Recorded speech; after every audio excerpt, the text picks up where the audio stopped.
A very good morning, good afternoon and good evening to all my dear students. आज हम आप जिस topic पे बात करेंगे वो है potential energy of a dipole in a uniform external electric field. Last video में हमने आपने डिस्कस किया था कि जब हम आप किसी डाइपोल को यूनिफॉर्म एक्सटर्नल इलेक्ट्रिक फील्ड में रखते हैं तो उस पर टॉर्क लगता है और वो कितना है, tau is equals to P E sine theta. ये डायग्राम था जिस पे हमने आपने डिस्कस किया था, ठीक है। ई क्या है? ई एक यूनिफॉर्म इलेक्ट्रिक फील्ड है जिसमें क्या रखा है बेटा, हमने एक डाइपोल रखा है और डाइपोल की लेंथ कितनी है बेटे, 2L। डाइपोल की लेंथ कितनी है, 2L। ये जो यूनिफॉर्म इलेक्ट्रिक फील्ड है वो इस डाइपोल के पॉजिटिव चार्ज पर अपनी डायरेक्शन में फोर्स लगा रहा है Q इंटू ई, और नेगेटिव चार्ज पर अपने से अपोजिट डायरेक्शन में फोर्स लगा रहा है Q इंटू ई, ठीक है। आज हम आप बात करेंगे कि डायपोल में पोटेंशियल एनर्जी आएगी कैसे। देखिए 11th क्लास में हमने आपने डिस्कस किया था कि चाहे हम आप पोटेंशियल एनर्जी की बात करेंगे या हम आप काइनेटिक एनर्जी की बात करेंगे, इन दोनों के लिए हमें आपको क्या डिस्कस करना पड़ेगा, वर्क डन, ठीक है। वर्क डन वो भी किसके द्वारा, किसी एक्सटर्नल फोर्स के थ्रू, ठीक है। अब देखिए ये जो डाइपोल है इसमें दो फोर्स लग रहे हैं, दोनों कौन लगा रहा है, यूनिफॉर्म इलेक्ट्रिक फील्ड। लेकिन ये दोनों फोर्स एक्सटर्नल तो है नहीं, हम आप तो लगा नहीं रहे।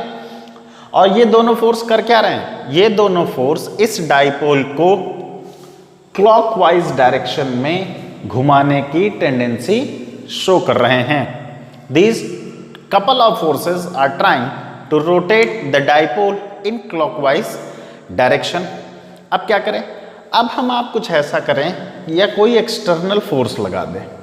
हम आप क्या करें, कोई एक्सटर्नल फोर्स लगा दें और ये एक्सटर्नल फोर्स ऐसे लिखता हूं, आपको दिखेगा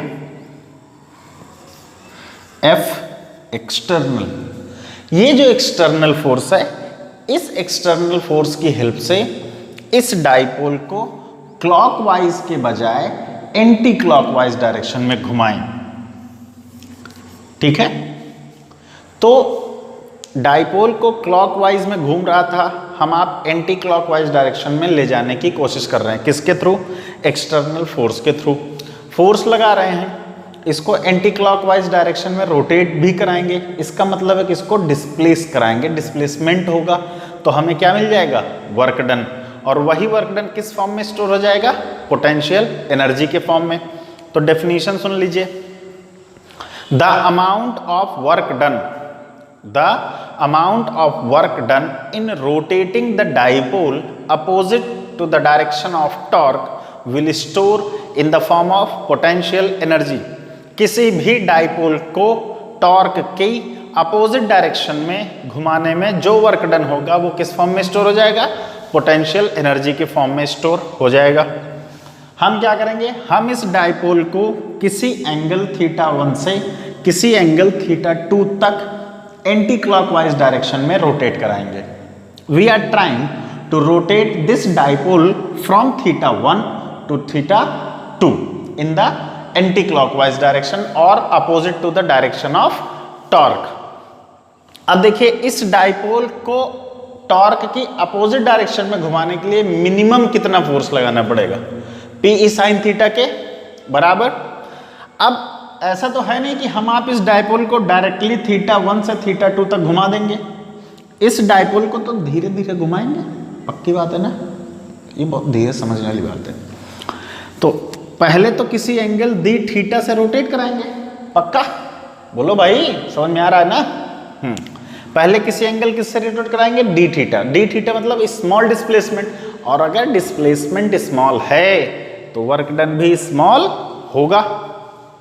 तो हम आप कहेंगे the amount of work done, the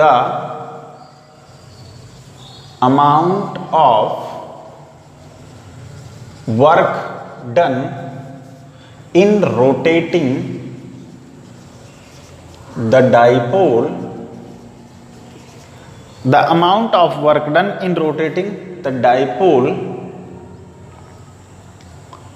by D theta. इस वर्क डन डिस्प्लेसमेंट कैसा है बेटे, स्मॉल, तो वर्क डन भी स्मॉल। क्या आ जाएगा, D W is equals to tau D theta.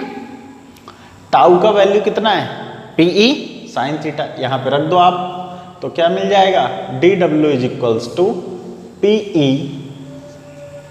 Sign theta D theta. और ये क्या होगा, equation 1।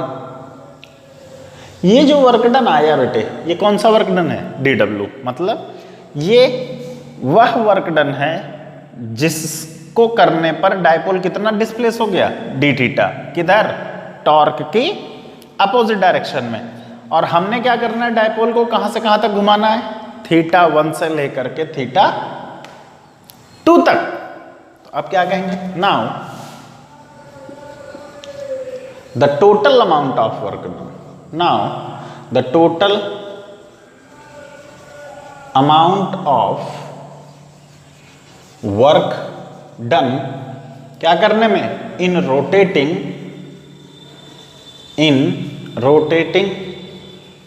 the dipole from theta 1 to theta 2 कितना हो जाएगा, W बराबर इंटीग्रेशन ऑफ डी डब्ल्यू, क्यों बबलू, यही होगा ना, W बराबर कितना, integration of D W. D W का वैल्यू क्या है, फ्रॉम इक्वेशन 1, तो हमें क्या मिल जाएगा, W is equals to integration of from theta 1 to theta 2 PE sine theta T theta.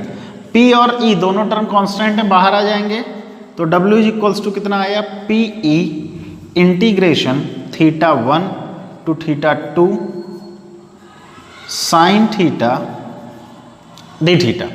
Sine का इंटीग्रेशन माइनस कॉस थीटा, तो W कितना हो गया Bablu, PE minus cos theta, कहां से कहां तक बेटे, थीटा 1 से थीटा 2 तक। क्या ये माइनस बाहर आ जाएगा, बिल्कुल आ जाएगा, तो कितना हो जाएगा, minus PE cos theta, theta 1 से लेकर के थीटा 2 तक। अब क्या करेंगे, लिमिट लगाएंगे। लिमिट का रूल पता है, पहले अपर लिमिट फिर लोअर लिमिट, तो क्या आ जाएगा, इस तरफ देख लीजिए, total work done W is equals to minus PE, upper limit कितनी, cos theta 2 minus cos theta 1। एक बार इसको मैं फिर से लिख देता हूं, W is equals to minus PE in bracket cos theta 2 minus cos theta 1। This amount of work done will store in the form of potential energy. तो इसको लिख सकते हैं U is equals to minus PE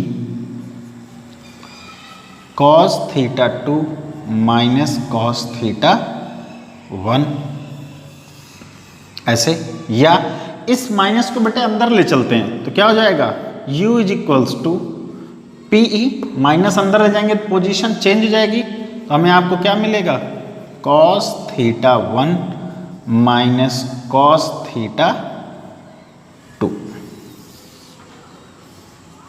ठीक है, ये क्या है, potential energy of a dipole placed in a uniform external electric field. यहां तक बात क्लियर है?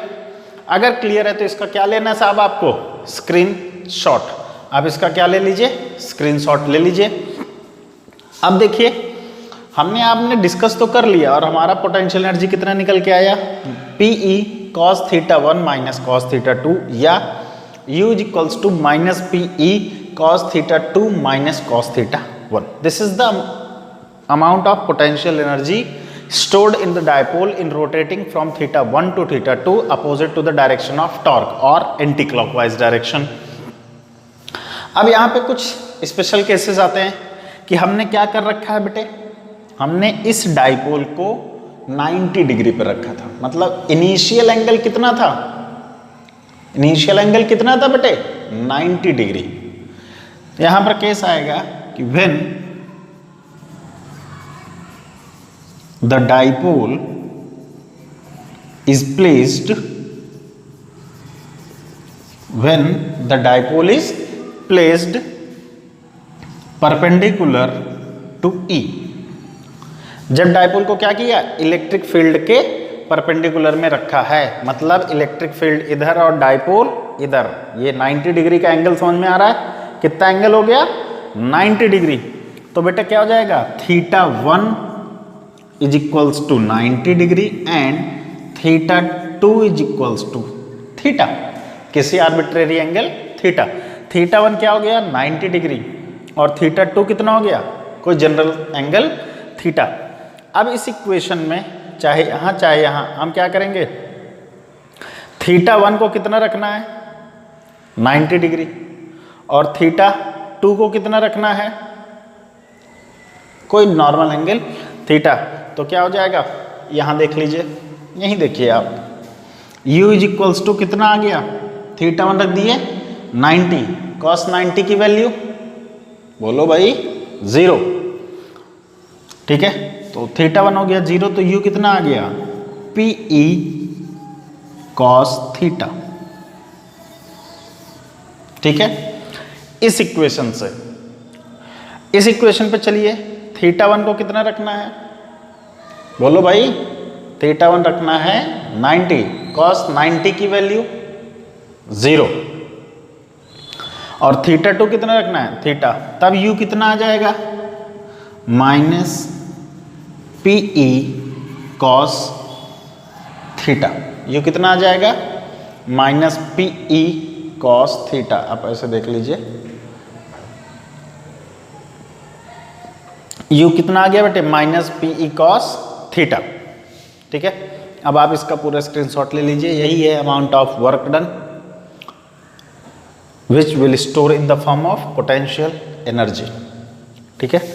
मैं उम्मीद करता हूं कि आपको ये टॉपिक पूरा समझ में आया होगा, और अगर आया है तो लाइक शेयर और सब्सक्राइब ये आपको करना है, ठीक है।